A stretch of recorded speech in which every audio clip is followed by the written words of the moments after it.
kita modali. Nanti kalau jenengan modali, harta pokok jenengan tetap, jenengan bisa dapat keuntungan. Ini sistem mudharabah dalam Islam.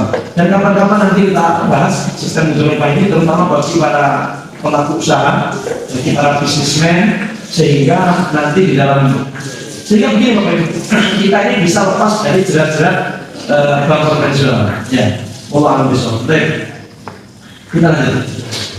Jadi Rasulullah SAW menggadaikan baju besinya dengan 30 sok. 30 sok itu ukuran di Arab. Sok itu kok buatan sak sok, tapi sok itu ukuran, kalau kita mungkin ya drum atau berapa liter beras.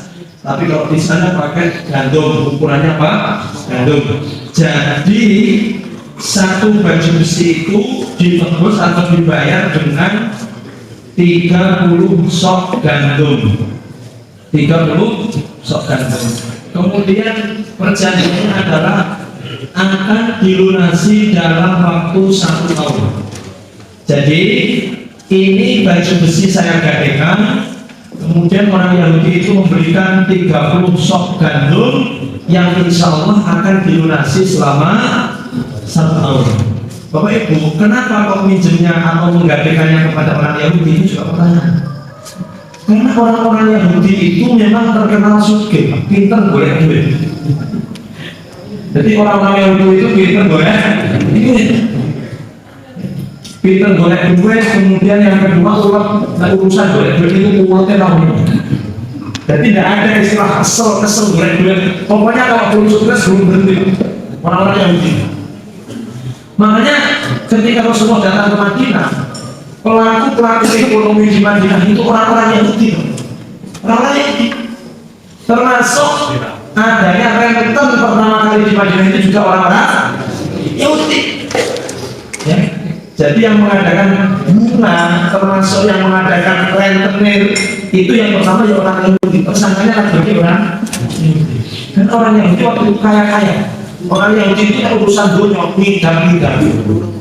Betul itu. Orang-orang Yahudi itu pokoknya cekel kalau konsolnya, saya dibahas urusan dunia Pak. Iya, urusan dunia. Nah, untuk tempat ibadah, kan saya dibahas, iya pada ini. Iya, betul itu. Jadi itu orang-orang Yahudi. Makanya orang-orang Islam, yang dibahas urusan dunia, ya berarti dia mirip-mirip orang Yahudi. Yang masjid bahas dunia, yang beri pengajian bahas dunia. Ini mirip sekali orang. Dan orang Yahudi itu standarisasinya, Bapak Ibu, apapun yang dia lakukan itu harus ada keuntungan dunianya. Harus ada apa? Keuntungan dunia. Lek orang yang keuntungan dunia, maka dia tidak akan mau melaksanakan. Alhamdulillah, sudah mulai live. Jadi orang-orang Yahudi ini standarisasi apapun itu dunia. Ngaji ini ada dunia apa? Banyak perempuan, banyak keuntungan apa? Banyak sarapan, banyak udara, banyak sarapan juga. Nanti lagi sarapan juga. Jadi orang-orang Yahudi itu mereka standarisasinya di dalam apapun itu urusan mesti dunia. Makanya daerah ketika Rasulullah datang ke Madinah, hidup di Madinah itu ternyata orang-orang yang di sana sudah menguasai perekonomian. Di Amerika, perekonomian yang menguasai orang Yahudi.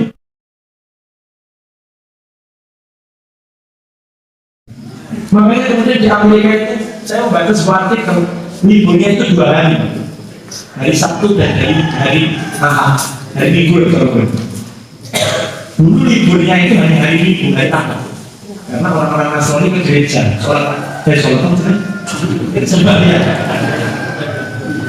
Nah, orang Yahudi sebagai pemegang ekonomi, pemegang apa ya? Mereka memang tidak memegang kekuasaan, tapi mereka memegang ekonomi.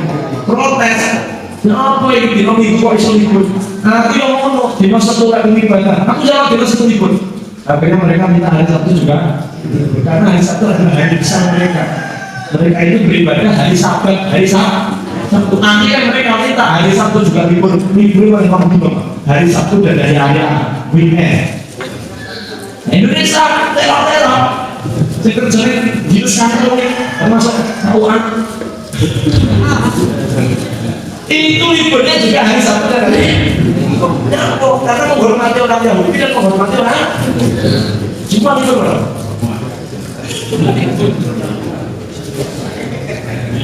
Soalnya guru-guru dari itu hari Jumat yang itu memang menjadi hari besar umat Islam itu malah berlibur. Sehingga apa yang terjadi kalau hari Jumat dan libur? Akhirnya ketika saat Jumat, khutbah Jumat, waktunya mendengarkan malah tidur. Karena masih jamaah itu kalau Jumat itu banyak yang tidur karena tidak libur. Bayangkan dari kantor belum sempat mandi, kemudian mereka datang ke masjid, naik rontok, naik duduk khotibah tidak semua bisa khotibah ini buatan belas namun yang terjadi kan maka umat Islam sampai kapan itu ya sampai hari ini mungkin di Indonesia kita berkembang karena salah satunya adalah ketika mendengarkan khutbah Jumat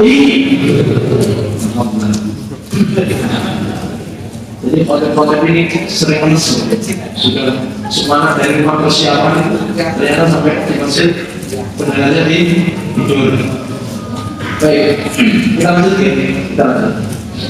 Pemirsa jamaah dan seluruh jamaah yang dimainkan Allah Subhanahu wa Ta'ala. Jadi yang namanya Zatul Fitr, Zatul Fitr ini adalah satu baju besi yang pernah digadaikan, Masya Allah. Ustaz Sufi ini dilaporkan apa? Ibu-ibu jelas suara saya? Jelas, baik. Oke, kamu jelas. Jadi, baju besi yang bernama Zatul Fitr ini oleh Rasulullah pernah digadaikan kepada orang Yahudi dengan harga 30 sok gandum. Wakil diumin hadid, sedangkan baju besi ini terbuat dari besi. Ini begitu. Dikisahkan di dalam sirah itu bahwa ternyata sampai Rasulullah wafat itu baju besi ini belum tertebus. Ternyata sampai Rasulullah wafat baju besi ini belum tertebus. Akhirnya yang menebus adalah Sayyidina Ali. Jadi ketika Rasulullah sudah wafat, kemudian yang menebus baju besi ini adalah Sayyidina Ali radhiyallahu anhu. Ini pentingnya bagaimana seorang itu ketika dia berhutang, maka kewajiban ahli warisnya adalah segera membayarkan hutang. Banyak sekali faedah-faedah yang kita dapat. Ada yang bertanya, Ustaz, bapak saya punya hutang, saya sendiri juga punya hutang, mana yang harus saya dahulukan? Maka kami sampaikan, Allah berfirman min ba'di wasiyatin yusi biha aw dain. Hutangmu dan hutang bapakmu sama-sama wajib dibayar, tetapi yang didahulukan adalah hutangnya bapakmu dulu. Makanya dalam Al-Quran dikatakan min ba'di wasiyatin yusi biha aw dain. Tidak boleh membagi warisan sebelum seseorang itu melaksanakan wasiat dan membayarkan hutang orang yang meninggal. Bapak Ibu, haram membagi warisan apabila wasiat dan hutang belum dibayar. Hati-hati kadang-kadang ada yang disebut ini tonggo-tonggo, mesti kayak nopo-nopo. Sementara orang yang meninggal itu masih punya hutang. Jadi ini orang itu kalau masih punya hutang meninggal, tidak boleh mengadakan apa-apa dulu, tidak boleh menggunakan hartanya bapak ibu untuk apa-apa dulu sebelum hutangnya bapak ibu ini dibayar. Kenapa bapak ibu ini dibayar? Di dalam Islam itu betul-betul yang namanya wasiat dan hutang ini harus diperhatikan. Makanya siapa yang orang tua yang meninggal dicari harta-harta, mungkin orang tua belum sempat wasiat. Orang tua yang sempat wasiat, alhamdulillah, bapak hutangnya nekono tidak sempat tercatat, tolong ditulis, tolong dibayarkan, siap. Tidak boleh anak menyentuh warisan sebelum harta warisan, sebelum hutang-hutang itu dibayarkan. Pokoknya satu hutang dibayarnya warisan tidak boleh disentuh. Ustaz ternyata warisan habis untuk bayar hutang, begini joni. Kadang-kadang ada harta warisan itu habis untuk nyawa hutang. semua anak-anaknya semua alhamdulillah mobil Pajero 3 salah ngomongin rumah di mana lah utangnya ternyata lebih banyak daripada itu karena bapaknya punya usaha terus ternyata utangnya di mana-mana susah dikeluarkan akhirnya meninggal dunia. Anak-anaknya wajib membayar utang. Kalau harta warisan itu habis sebelum warisan dibagikan maka anak bahkan minus, maka yang menoroki adalah bisa dipahami. Jadi warisan tidak boleh dibagi sebelum wasiat dilaksanakan dan hutang dibayar. Wasiat itu tidak boleh lebih dari sepertiga. Jadi wasiat itu tidak boleh lebih dari sepertiga. Contoh, jenengan pokoknya nanti suatu ketika mau meninggal dunia. Katakan bapak ibu mau meninggal dunia. Ustaz apa tahu kalau kita mau meninggal dunia? Ada tanda orang itu kalau mau meninggal dunia.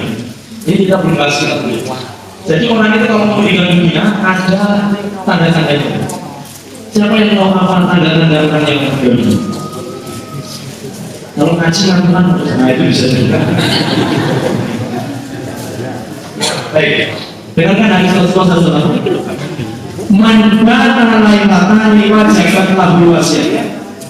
Siapa yang sakit 2 malam kok tidak sembuh-sembuh, maka dia harus segera menulis wasiat. Pokoknya jenengan saya pokoknya ada di rumah sakit atau puskesmas, kok kemudian tidak kunjung sembuh, maka segera nulis apa? Kenapa? Karena bisa jadi hanya ketika innalillahi.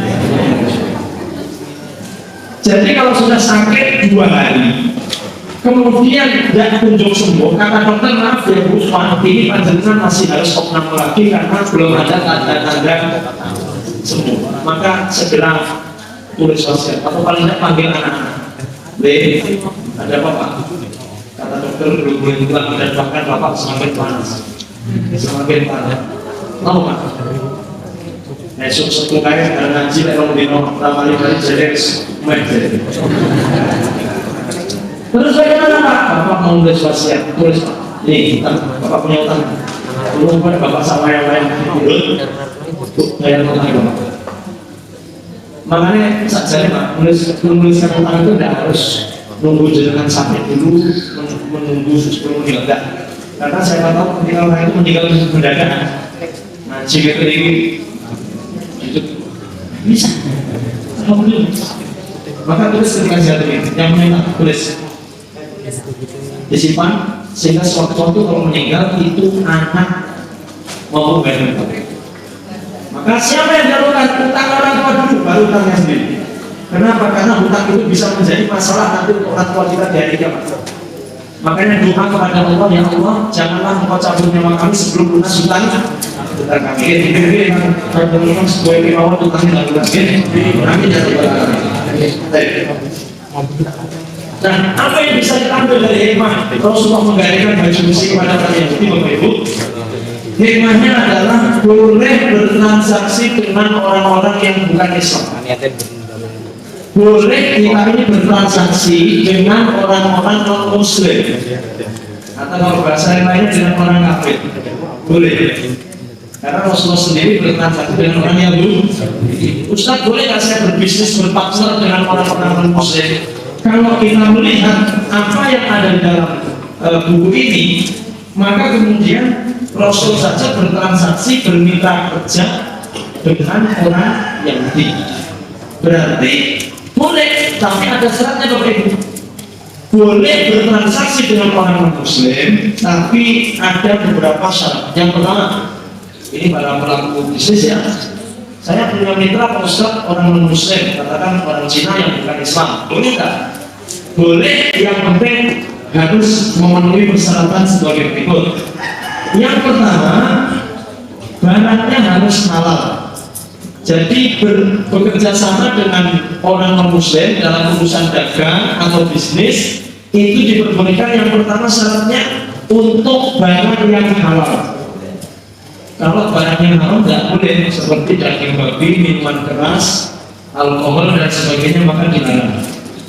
Itu yang pertama, barangnya harus halal. Yang kedua,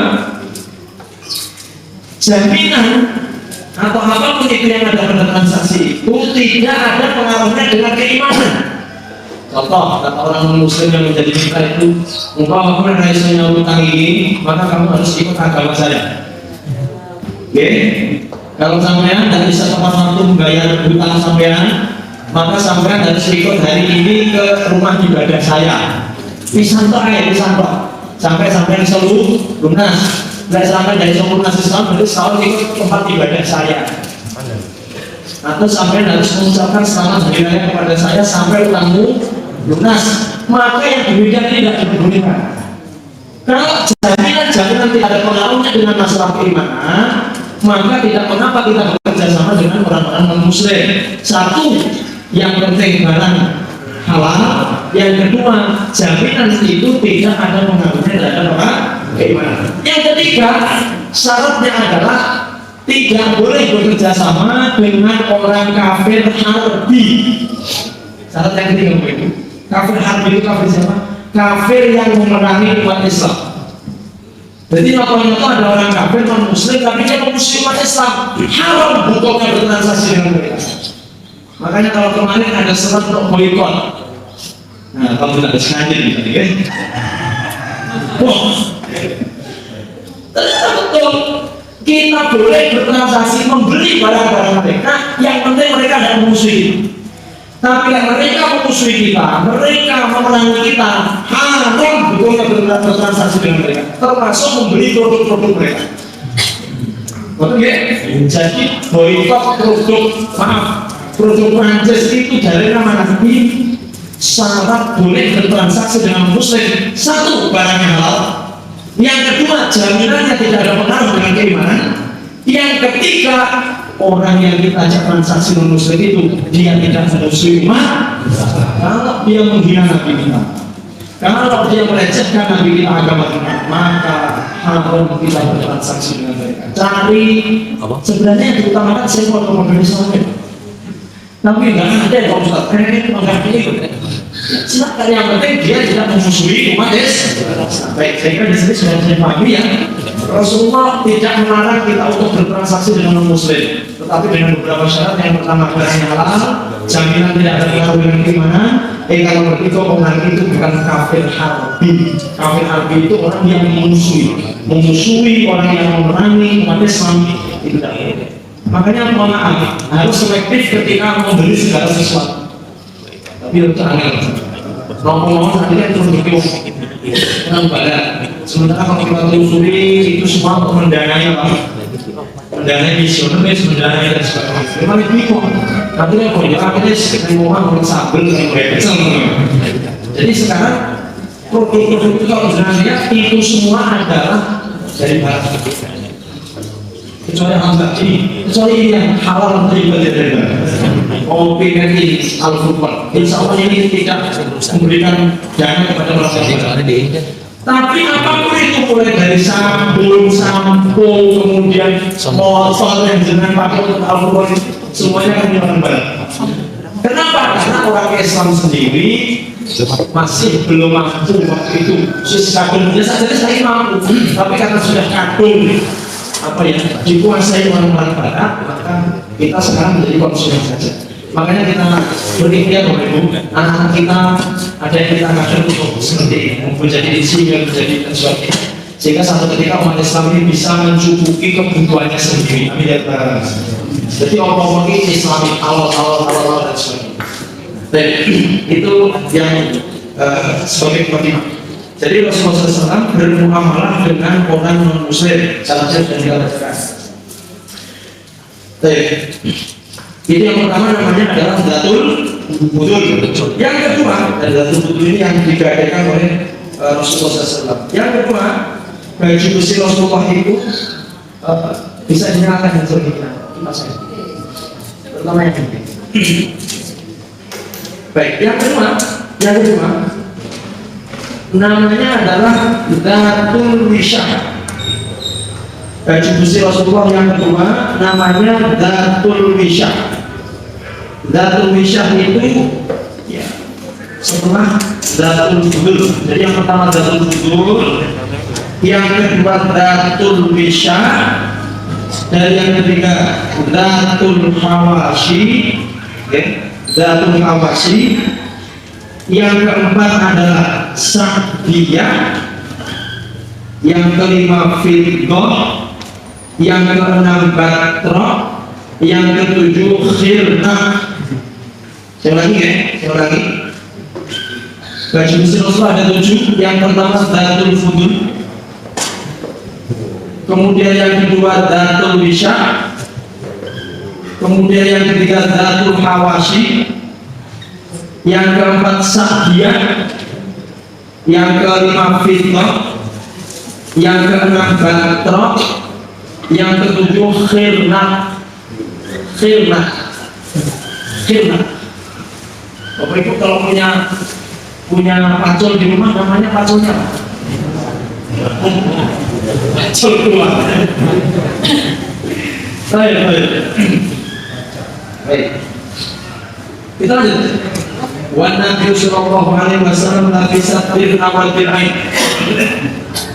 Rasulullah sallallahu alaihi wasallam memakai, ketika perang itu beliau memakai satu baju besi atau kadang-kadang dua baju besi. Jadi Nabi Muhammad SAW itu ketika perang itu memakai kadang-kadang satu lapis baju besi, kadang-kadang pakai dua orang. Bayangkan, Nabi SAW ketika perang kadang-kadang memakai satu, memakai dua, tergantung perangnya, tergantung perang. Kalau perangnya itu sadis, artinya umat Islamnya sedikit, orang kafirnya banyak, itu belum pakai dua. Karena potensi untuk terkena itu sangat-sangat berpotensi. Makanya kemudian ketika peperangan Rasulullah itu kadang-kadang pakai satu, kadang-kadang pakai dua. Supaya apa pakai dua? Sebagai tebul banget, supaya tebul banget. Waktu apa ta'ang min dari anak badal asbab dari pertanyaannya, kenapa Rasulullah kok sampai diriwangi pakai baju besi sampai rangkap dua? Kenapa pertanyaan seperti itu? Jawabannya kira-kira, kenapa Nabi kok sampai pakai baju besi rangkap dua? Apa pertanyaannya? Apa jawabannya? Padahal yang namanya Rasul itu manusia terbaik, dijamin oleh Allah dosanya diampuni. Bahkan ada jaminan bahwa Rasul tidak akan mati terbunuh di medan perang. Ada jaminan bagi Nabi tidak akan terbunuh di medan. Tidak akan, Muhammad, kamu tidak akan terbunuh di medan perang. Tapi yang mau tetap pakai baju besi rangkap. Padahal kalau ada jaminan seperti itu, banyak kan rasa dari baju besi. Nggak usah panjangan baju besi, kan mesti dijamin. Nah, padahal Rasulullah itu adalah sayyidul mutawakkilin ala Allah. Maka kemudian dikatakan wa qad akhadha ahlul ilmi min dzalika anna kadzal asbabil himayah wal wiqayah man dzalik wa yata'ala fi bal haqiqatu tawakkul Allah subhanahu wa ta'ala ala ihtimali qalbi ala Allah. Bapak Ibu yang dimuliakan Allah, ini disebut dengan, padahal siapa yang orang yang paling bagus tawakalnya? Rasulullah SAW. Tawakal itu bagaimana? Tawakal itu berserah diri kepada Allah. Tetapi meskipun ada tawakal di situ, Rasulullah SAW tetap berikhtiar. Tetap berikhtiar. Ikhtiar itu artinya mengusahakan sesuatu yang walaupun itu sudah dijaminkan oleh Allah Subhanahu wa Ta'ala.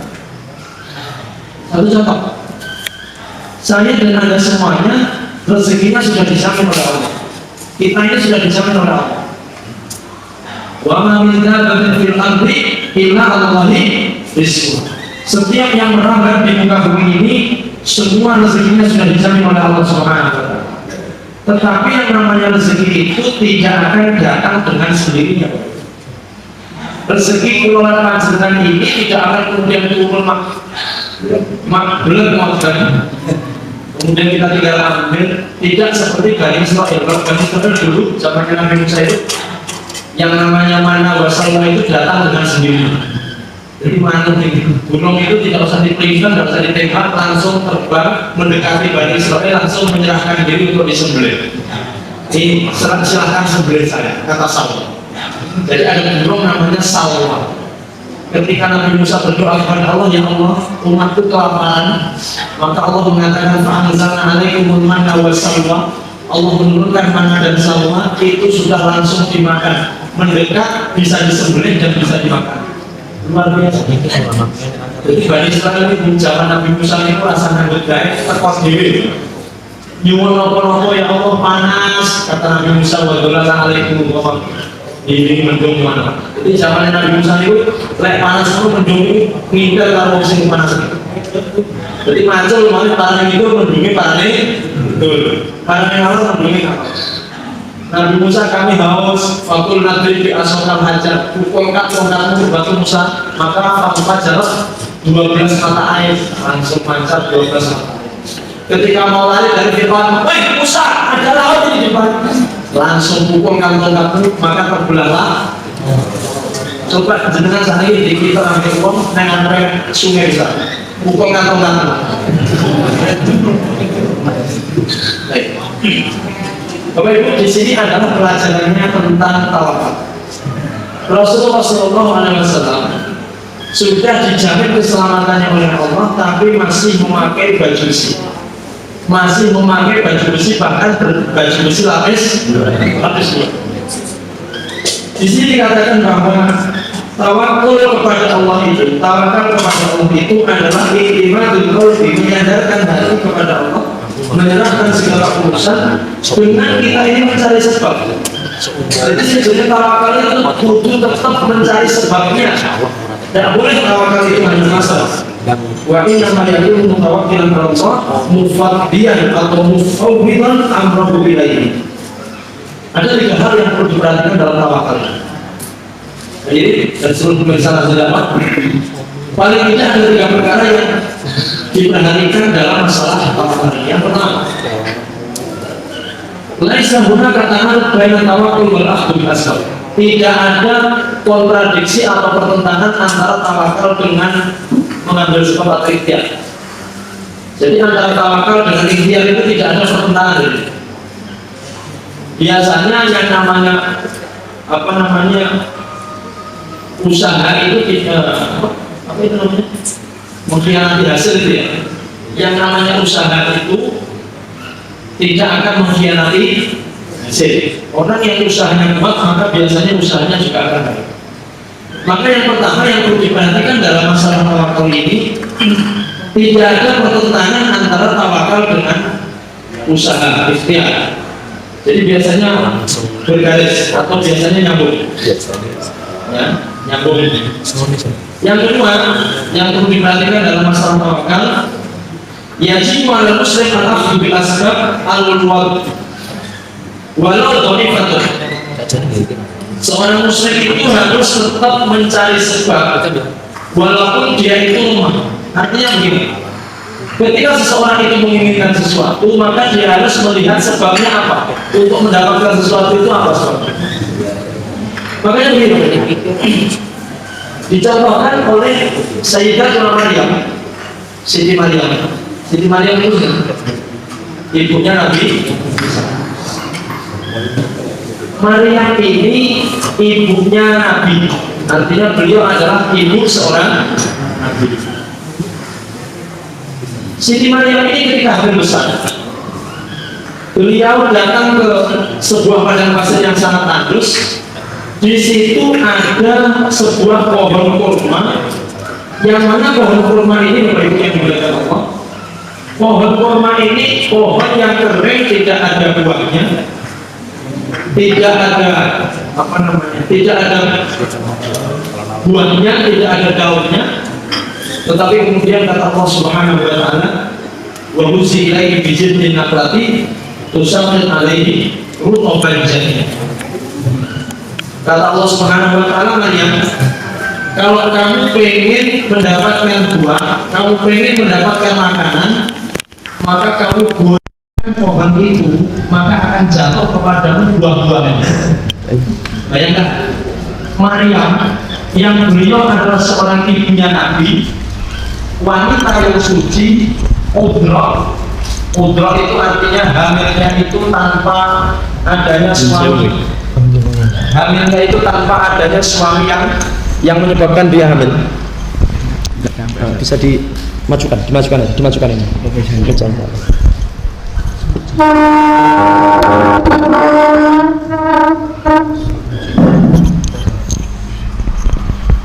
Masih belum nyampe? Sudah. Tidak apa-apa. Baik. Jadi Bapak Ibu, yang pertama, bagaimana tadi tawakal? Hal-hal yang berkenaan dengan tawakal tadi yang harus diperhatikan. Yang pertama, antara sebab dengan usaha itu biasanya adalah tidak bertentangan. Yang kedua, seorang muslim itu harus wajib berikhtiar disertai dengan tawakal. Contohnya siapa? Contohnya Maryam. Maryam ini sebenarnya wanita yang solihah banget, yang paling solihah, tetapi Allah Subhanahu wa ta'ala mengajarkan kepada kita, sak solihai Maryam, kalau ingin mendapatkan makanan maka harus apa? Napa ikhtiari Maryam? Apa usahanya? Kalau Anda Maryam ingin mendapatkan makanan, maka iyoten lek coro awake dhewe kon hiyot Pak. Roken itu pohon, maka tusakit alaiki rutoban jania, maka akan jatuh buah-buah itu kepadamu. Umpama Maryam niku mengatakan, "Mboten kalau tak ngenteni merutuke mawon." Kira-kira merutuk napa mboten Bapak Ibu? Jenengan pirsa Siti Hajar nggih. Siti Hajar itu ibunya Nabi, suaminya adalah Nabi. Kurang napa coba? Ketika beliau dengan Nabi Ismail kecil di Mekah, apa kata Allah Subhanahu wa taala? Tidak langsung dijamin kok rezekinya. Tapi apa yang dilakukan oleh Siti Hajar? Beliau harus lari dari sofa marwah sampai ping 7, capek. Bayangkan loh nggih. Sekarang jangan dibandingkan dengan sofa marwah sekarang. Sakniki iyup wonten blowere ngeten iki. Zaman Nabi Ibrahim sofa marwah itu jarak yang sangat jauh, tidak ada iyup-iyupnya, tidak ada blowernya. 7 kali bolak-balik. Itu adalah dilakukan seorang perempuan. Akhirnya yang ketujuh itu rumangsa capek, aduh kesel aku. Akhirnya balik kepada Ismail, muncullah air Zam-Zam sampai hari ini. Artinya seorang nabi sekalipun, istrinya nabi sekalipun, itu tidak kemudian rezekinya nyeblok dewe terus alhamdulillah. Tapi tingkat istri nabi, ibunya nabi, itu pun kalau mau mendapatkan rezeki harus apa? Harus ngerok, harus lari. Apalagi kita pengen kaya tapi mek ngopi ya menesu. Ngopi ya. Tapi lek wonten Al-Furqan ini ngopi insya Allah rezeki datang sendiri Bapak. Masya Allah. Ngopi nanti setelah itu kita sarapan bersama. Enak kan? Rasa nyambut gawe, rasa keringetan, rezeki datang sendiri. Tapi begini. Jadi yang namanya usaha itu perlu. Jadi adanya tawakal juga harus ada usaha. Terus yang ketiga yang perlu diperhatikan dalam masalah tawakal ini adalah adamul i'timad bisyakli asbab. Tidak boleh terlalu menggantungkan pada sebab. Kadang-kadang kita dalam berusaha ini terlalu menggantungkan sebab. Artinya apa? Iki aku sukses iki karena jerih payahku. Iki aku menjadi berhasil karena strategi. Tidak bisa seperti itu. Harus tetap menyertakan campur tangan Allah dalam hal apapun. Baik. Di sini dikatakan bahwa Rasulullah SAW meskipun manusia terbaik, manusia yang sudah dijamin oleh Allah keselamatannya, tetapi beliau tetap memakai baju besi, bahkan kadang-kadang pakai berlapis 2. Ikhtiar kita di musim corona ini, di musim corona ini, kita tawakal kepada Allah. Ya Allah, kulo tawakal ya Allah. Lek kulo kena nggih kulo tawakal mawon. Tapi harus ada asbabnya. Bagaimana caranya? Ya, kita pakai masker. Kecuali kalau ngaji ini bingung pakai masker pripun. Mungkin kalau sehat teman-teman nggih. Paling tidak kita menjaga jarak, kemudian kita mengurangi interaksi secara langsung ya. Artinya dengan orang-orang yang mungkin tidak kita kenal dan sebagainya, itu namanya ikhtiar. Namanya apa? Ikhtiar. Kok wis diikhtiari ngono kok panggah kena corona? Ya niku takdirnya Allah Subhanahu wa ta'ala. Baik, semoga Bapak Ibu semuanya yang rawuh termasuk pemirsa narasi dakwah semuanya diberikan kesehatan jasmani rohani. Amin ya rabbal alamin. Yang penting aja swab, nek jenengan swab. Baik, kita ke hadis nomor 110. Hadis nomor 110. Haddatsana Abu Sa'id Abdullah bin Sa'id Al-Ashaj qala haddatsana Yunus bin Bakrin bin Bukairin an Muhammad bin Isa an Yahya bin Abbad bin Abdillah bin Zubair an abihi an jaddihi Abdillah bin Zubair an Zubair bin Awam qala. Jadi hadis ini dari Zubair bin Awam, salah seorang sahabat Nabi yang bernama Zubair bin Awam. Beliau mengatakan, kana ala Nabi sallallahu alaihi wasallam yauma Uhudin dir'ani. Nah, kata Zubair bin Awam, Rasulullah itu ketika perang Uhud pakai baju besi rangkap 2. Jadi jenengan kalau bertanya, kapan Rasulullah pakai baju besi rangkap 2? Ketika perang Uhud. Kenapa? Karena waktu perang Uhud ini Bapak Ibu, ini sudah Rasulullah waktu itu membawa pasukan 3.000. Sementara kaum musyrikin pasukannya sekitar 7.000 sampai 10.000. Dari jumlah saja sudah tidak ngatasi. Makanya Rasulullah pakai 2 lapis baju besi. Kenapa? Apalagi sampai di tengah jalan wong 3.000 niku mboten utuh. Sing 700 balik. Ini nyegetne niki. Berarti wong 3.000 budal niku sing 700 balik. Kenapa balik? Diprovokasi Abdullah bin Ubay bin Salul. Jadi wonten pasukan itu dari 3.000 itu ada satu orang munafik namanya Abdullah bin Ubay bin Salul, teko tengah dalan ki memprovokasi wong-wong 3.000 ki. Ayolah, kalah awake dhewe. Ora lek kaya Badar nih. Kan Badar, perang Badar itu kan menang to, Pak. Ora mek pisan tok kuwi kaya perang Badar kuwi. Ade kalah. Wis timbang bojomu kan sik ayu. Anakmu sik cilik-cilik, ayo balik katanya. Ternyata dari provokasinya Abdullah bin Ubay itu 700 orang akhirnya gagal balik, Pak. Direh-reh oleh Rasulullah ndak mempan balik. Mboten kula badhe balik mawon. Nyapa? Kula tak nunggu omah mawon. Balik perang kabeh mangke sinten sing nunggu omah. Alasannya wonten mawon, Pak. Jadi orang itu kalau seperti itu alasannya mesti ada saja itu. Didalili balik, dalili, Pak. Akhirnya 700 balik. Gara-gara si munafik Abdullah bin Ubay. Makanya wong munafik itu lebih berbahaya daripada orang kafir, Pak. Innal munafikina fid darkil asfal minan nar. Orang munafik itu nerakanya paling bawah. Luweh ngesor timbang nerokone wong PKI, nerokone wong komunis, nerokone wong kafir. Kenapa? Kalau orang kafir itu jelas nampak, kalau musuh ya memusuhi, Pak. Di depan kita dia memusuhi, di belakang juga memusuhi. Tapi orang munafik bahayanya adalah musuh dalam selimut, duri di dalam daging. Di depan baik tapi di belakang usumpil kadang ini kok kayak wong munafik nih. Nah, hati-hati harus waspada dan mawas diri. Baik. Jadi Rasulullah ketika perang Uhud pakai baju besi lapis 2. Kata Zubair bin Awam. Fanahadha ila sakhrati, maka kemudian waktu itu naik ke atas bukit. Falam yastate, beliau belum mampu. Kemudian Talhah menawarkan diri untuk diinjak Rasulullah sebagai tangganya. Kemudian Rasulullah naik ke atas bukit melalui atau ke atas buah batu dengan bantuan Talhah bin Ubaidillah, sehingga akhirnya beliau sudah berdiri di atas sokhrah atau batu itu. Kemudian Rasulullah mengatakan aujabat Talhah. Baik, kita terangkan pelan-pelan. Hadirin yang dimuliakan Allah, hadis nomor 110 ini menerangkan bahwa pada saat perang Uhud Rasulullah memakai baju besi 2 lapis.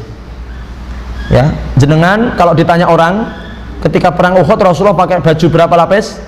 2 lapis baju besi. Apa yang dipakai? Baju yang mana? Namanya apa? Yang punya buku bisa jawab ya.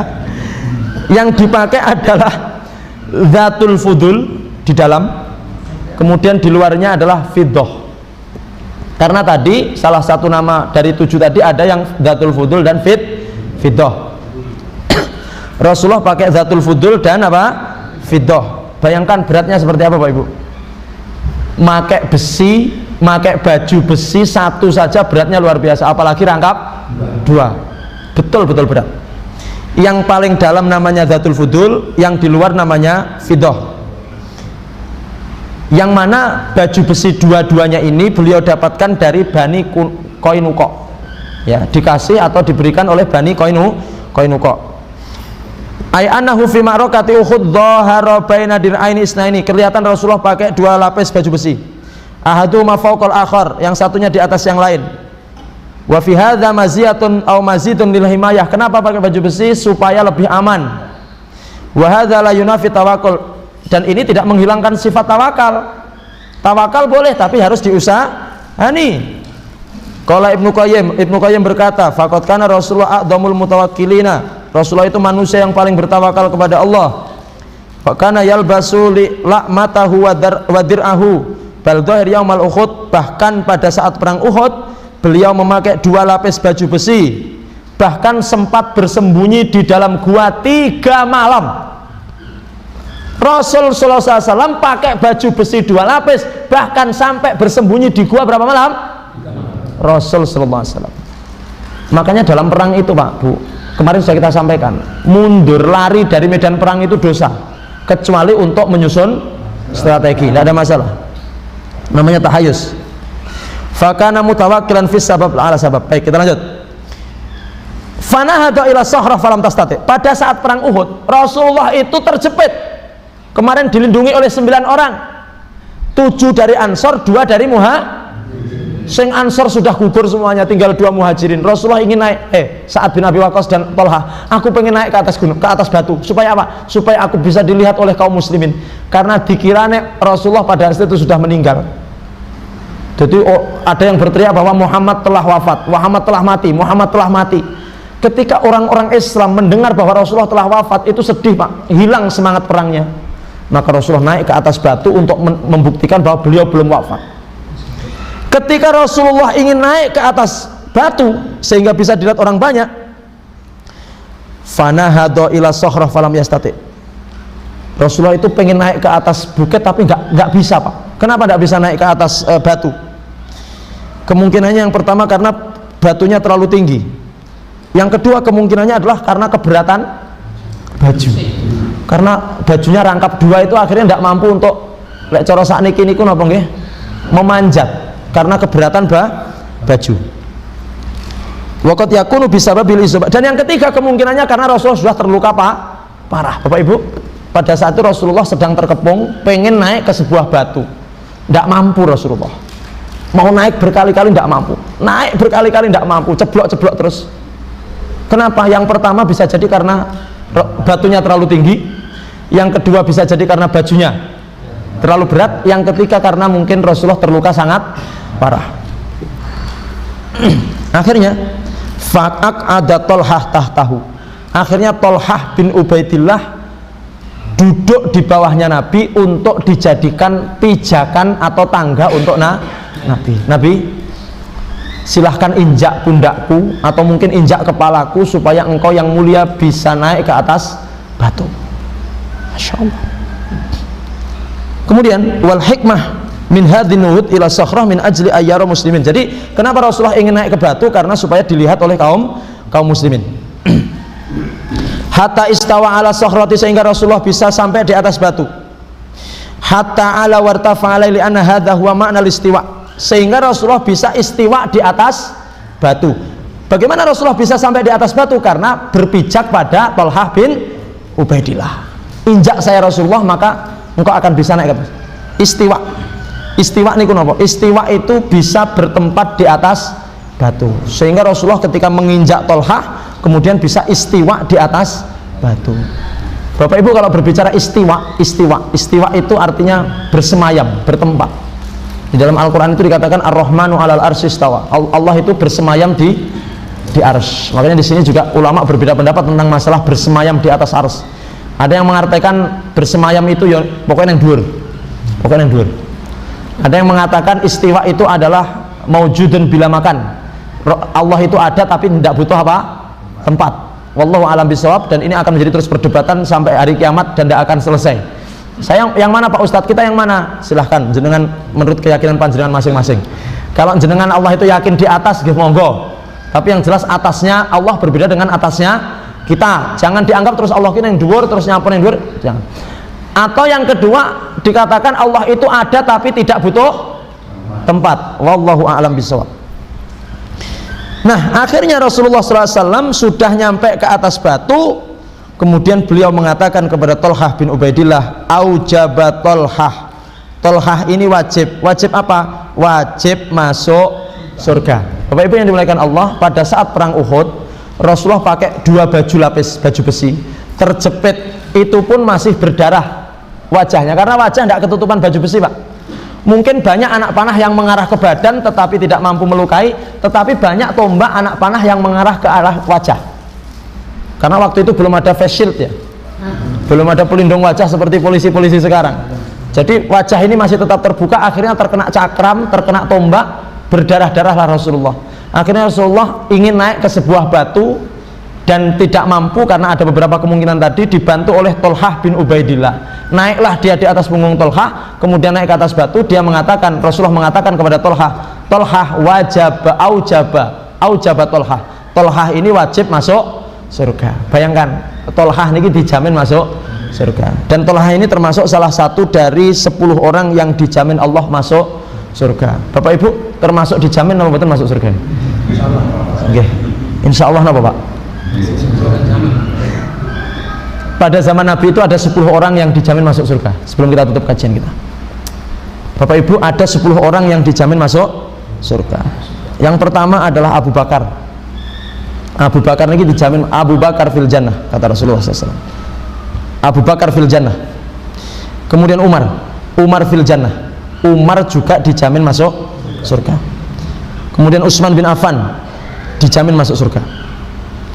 Kemudian Ali bin Abi Thalib dijamin masuk surga. Jadi sahabat 4 itu, Abu Bakar, Umar, Utsman, Ali, itu dijamin masuk surga. Sekarang mereka, beliau berempat ini sedang menikmati indahnya alam barzah, Bapak Ibu. Kemudian yang kelima, Tolhah bin Ubaidillah, yang menjadi pijakannya Nabi ketika perang Uhud itu. Betapa beruntungnya Tolhah ketika sudah dijamin masuk surga oleh Allah. Yang keenam, Zubair bin Awam. Zubair juga dijamin masuk surga. Kemudian selanjutnya Abdurrahman bin Auf, orang yang paling kaya, yang paling sugih, yang kata Nabi besok hisabnya rodok suwi, tapi dijamin masuk surga. Kemudian setelah itu adalah Abu Ubaidah, ya, Abu Ubaidah. Kemudian Sa'ad bin Abi Waqqas. Sa'ad bin Abi Waqqas ini termasuk yang 2 orang yang melindungi Nabi Muhammad SAW ketika perang Uhud, sama dengan Tolhah bin Ubaidillah. Kemudian Sa'id bin Zubair, ya, Sa'id bin Zubair ini juga termasuk yang menjadi 10 orang yang dijamin masuk surga. Saya ulangi, Abu Bakar, Umar, Utsman, Ali, Tolhah, Zubair, Abdurrahman bin Auf, Sa'ad bin Abi Waqqas, Sa'id bin Zubair, kemudian Abu Ubaidah. Maka 10 orang ini kata Rasulullah fil jannah, mereka semuanya adalah di surga. Bagaimana dengan kita Bapak Ibu? Wallahu a'lam. Tapi saya kira kita harus berbahagia karena Rasulullah SAW menjamin kita, kullu ummati dakhalal jannah, semua umatku aku jamin masuk surga. Dalam hadis yang lain, man yatmanuli ma bainal lihyaini wa baina fakhidaini atmanulahul jannah. Siapa yang bisa menjaga apa yang ada di antara kedua jenggotnya dan apa yang ada di kedua pahanya, maka aku jamin masuk surga. Bagaimana jaminan masuk surga itu? Yang pertama kata Rasulullah, orang yang bisa menjaga apa yang di antara kedua jenggotnya. Para ulama mengatakan itu adalah lisan. Siapa yang bisa menjaga lisannya, ya, dari ghibah, dari hames, dari lames, dari mencemooh orang, merendahkan orang. Kemudian yang kedua bisa menjaga kemaluannya dari berzina, maka Rasulullah jamin dia masuk surga. Dan banyak sekali jaminan-jaminan untuk kaum muslimin yang akan dimasukkan ke dalam surga. Jadi Tolhah bin Ubaidillah ini termasuk orang yang dijamin masuk surga oleh Rasulullah Shallallahu Alaihi Wasallam. Bapak Ibu dan pemirsa Narasi Dakwah TV yang dimuliakan Allah Subhanahu Wa Taala, pelajaran yang bisa kita ambil dari baju besi Rasulullah ini, yang pertama, bahwa yang disebut dengan tawakal itu tidak boleh menghilangkan sebab. Tawakal itu sebuah kewajiban, tetapi berikhtiar mengambil sebab itu juga sebuah keharusan yang tidak bisa dipisahkan dari tawakal. Ya. Jadi kalau Anda, saya ingin mempunyai keluarga yang sakinah mawaddah warahmah, tidak bisa hanya tawakal aja lah ya Allah, tidak bisa Pak. Sebagai suami harus berusaha bagaimana supaya istri saya menjadi baik, anak saya menjadi baik, maka ikhtiar itulah yang disebut dengan korelasi dari tawakal itu sendiri. Panjenengan mau bisa agama karena kebetulan dulu tidak pernah menuntut ilmu agama, sekolah SD, SMP, SMA, kuliahnya pun jurusan teknik bangunan. Maka bagaimana supaya kita bisa menjadi orang yang mengerti agama? Ikhtiar. Saya ikut ngaji Pak Ustadz, setiap Sabtu pagi saya ikut ngaji. Bahkan kalau NDO live streaming, saya insya Allah selalu ikut live, masih agak komentar. Sudah diusahani, semuanya sudah kami lakukan. Maka setelah itu kok tidak bisa-bisa ya Pak Ustadz, tawakallah kepada Allah. Kulo niki sampun ngaji nopo-nopo tapi kok tetap tidak bisa-bisa, tawakallah kepada Allah. Jadi tawakal itu tempatnya adalah setelah ikhtiar. Ojo tawakal dhisik, kulo tawakal ya Allah, setelah itu ikhtiar, itu kebalik. Jadi usaha dulu, kemudian setelah itu baru kita pasrahkan, kita serahkan semuanya kepada Allah. Seorang istri punya suami, Ustadz suami saya selingkuh Ustadz, niku diikhtiari dhisik, ojo kok langsung tawakal. Ya sampunlah tawakal mawon kulo. Tidak bisa. Istri saya selingkuh Pak Ustadz. Kalau Anda masih mau mempertahankan keluarga Anda itu bagus. Karena saya masih bisa melihat sisi-sisi kebaikan dari suami saya Pak Ustadz. Nasihati, nasihati, nasihati, nasihati. Kalau dinasihati oleh ibu tidak mempan, datangkan orang yang dia sungkani untuk menasihati.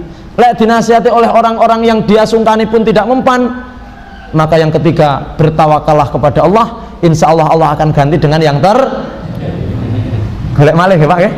Golek malih. Itulah tawakal kepada Allah Subhanahu wa taala. Rasul saja manusia yang paling mulia, Rasul manusia yang Allah jamin keselamatannya, ketika perang itu pun masih pakai baju besi, apalagi kita. Oleh karena itu semoga dari ngaji pada kesempatan pagi hari ini kita mendapatkan sedikit ilmu pengetahuan bahwa tawakal itu penting, tetapi juga harus dibarengi dengan asbabnya, dengan ikhtiar. Insya Allah ngaji seperti ini merupakan bagian dari ikhtiar kita untuk kita meraih kebahagiaan dunia dan akhirat. Oleh karena itu semoga kita selalu istiqomah, hadirin yang dimuliakan Allah. Kita selalu istiqomah, selalu semangat dalam mengkaji ayat-ayat Allah. Kemudian setelah itu kita lanjutkan, kita aplikasikan dalam kehidupan kita sehari-hari. Oleh karena itu yang terakhir kita memohon kepada Allah Subhanahu wa taala, yang pertama, semoga Allah segera mengangkat musibah corona ini dari muka bumi ini. Kabar terakhir, Trenggalek mengalami peningkatan yang signifikan. Tatap muka ditiadakan lagi, jadi guru-guru libur nih. Alhamdulillah libur nih. Tetap masuk nggih. Ini termasuk bagian dari yang kita berdoa kepada Allah bahwa semoga Allah segera mengangkat. Kalau kejadiannya begini terus, bisa jadi haji tahun depan ya renehnya. Oleh karena itu kita berdoa terus, berikhtiar, kita berusaha untuk memutus mata rantai corona ini. Ya, kita berdoa, doanya orang soleh di majelis ilmu insya Allah dikabulkan oleh Allah Subhanahu wa taala. Kemudian yang kedua, kita berdoa juga semoga kehidupan kita, keluarga kita menjadi keluarga yang sakinah mawaddah warahmah. Kemudian yang ketiga, kita doakan juga untuk kru, untuk panitia semuanya, semoga selalu diberikan istiqomah dan Sabtu depan tidak bangkong lagi. Jenengan amin nih Pak. Masalah sekadung bangkong ki angel nih, ruwet nih. Yes. Kemudian yang selanjutnya Bapak Ibu semuanya diberikan sehat walafiat, istiqomah, sa'adah fid dunya wal akhirah. Amin ya rabbal alamin. Baik, saya kira itu kita akhiri dengan kafaratul majlis. Subhanakallahumma bihamdik asyhadu an la ilaha illa anta astaghfiruka wa atubu ilaik. Wassallallahu ala Muhammadin wa ala alihi washabbihi wasallam wa akhiru da'wana alhamdulillahirabbil alamin. Setelah ini kita dengarkan pengumuman dari takmir masjid. Kami persilahkan, kami akhiri. Mohon maaf. Assalamualaikum warahmatullahi wabarakatuh.